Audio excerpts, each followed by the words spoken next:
Today, we're going to journey to a city in Japan with a pretty amazing hidden history.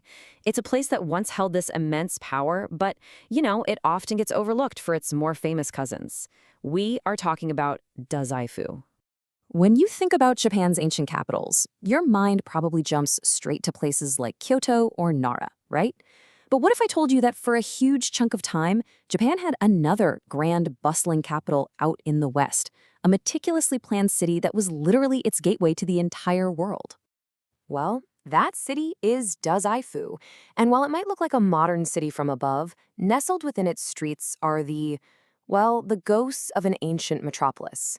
This is a place where a really powerful past meets a delicious, and let's be honest, a very Instagrammable present. So here's what we're going to cover. We'll uncover its history as Japan's lost Western capital. We'll visit the gods of love and learning at its famous shrines. Then we're going to taste our way through modern Dazaifu. And finally, get you all set to plan your own journey. Okay, first up, let's dive into Dazaifu's immense historical importance. I mean, this was not just some small town. For centuries, this place was a continental powerhouse. So about 1,300 years ago, Japan looked over at the Tang dynasty in China and saw, the gold standard of civilization.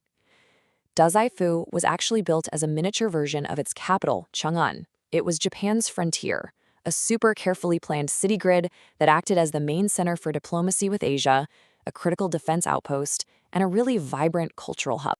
And this, right here, just perfectly tells the story of Dazaifu. On one side, you can see a reconstruction of the Grand Government Office, which was once the center of power for all of Kyushu. And then you see what's left today, just these massive foundation stones. What's so incredible is that you can literally walk through the footprint of this ancient palace and really feel the scale of what once stood on this very spot. So let's move on and see how this ancient history isn't just stuck in the past as ruins. It's actually vibrant and alive today, mainly through its most sacred and visited sites. Dazaifu is really dominated by two incredible shrines. First, there's Dazaifu Tenmangu. It was built right on the grave of the brilliant scholar Sugawara Michizane, who is now worshipped as the god of learning. Students from all over Japan flock here to pray for luck in their exams. It's a huge deal. And then there's Homangu Kamado Shrine. It started out as a guardian to protect the capital from evil spirits, but today it's famous as a place to forge good connections, whether that's in love, at work, or with your family.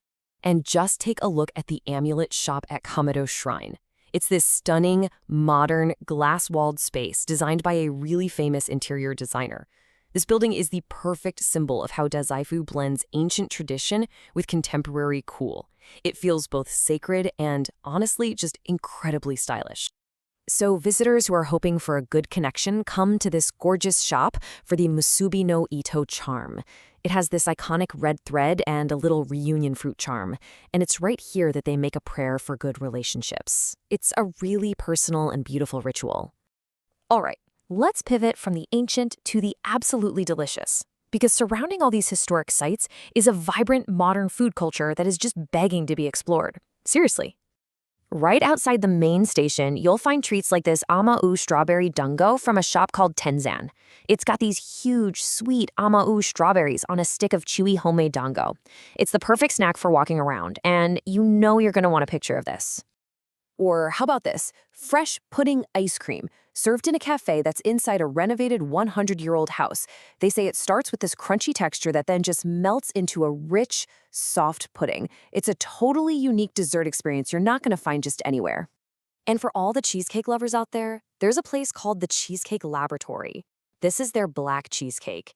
It's baked at a super high temperature for just a short time, so the outside is charred and fragrant, while the inside is just rich, sweet, and moist. That contrast is exactly what makes it so special. But Dazaifu isn't just about the big-name attractions and the busy food streets. If you wander just a little bit off the beaten path, you can find some amazing hidden gems. As one visitor put it, a world of silence appears in a residential area. And that quote, it describes places exactly like this, the Ishiyama Inari Shrine. It's tucked away on a hillside, and this was once one of the 3 great Inari shrines of old Kyushu. It's a much quieter, more mystical spot, and it has a really unique rule. Visitors have to change into provided footwear to approach the inner shrine, which is built among this group of giant stones. It's a true power spot. So, you've seen the history, the shrines, and the food. Now for the big question, how do you actually experience it all for yourself? Let's go over a few practical tips. The great thing about Dazaifu is how easy it is to get around. From the main Nishitetsu Dazaifu station, the famous Tenmangu Shrine is just a 5-minute walk. To get to Kamado Shrine, you just hop on the Mahoroba-go community bus for about 10 minutes. And the government office ruins? That's an easy 15-minute walk. It's a really manageable city to explore. And hey, if your feet get tired after a long day of exploring, short trips are also pretty affordable. The starting taxi fare in the area is around 670 yen, which makes it super easy to just hop between spots or get back to the station without breaking the bank. Ultimately, Dazaifu is just so much more than a simple day trip to a famous shrine. It's a journey through time, a place where you can stand on the foundation stones of imperial power and then, just minutes later, be sitting in a trendy cafe. The layers of history are literally everywhere you look. So what would draw you to Dazaifu? The epic history of a lost capital? The chance to pray for a little success or maybe a new connection? Or the absolutely incredible modern food scene? Well, the beautiful thing about Dazaifu is you don't actually have to choose.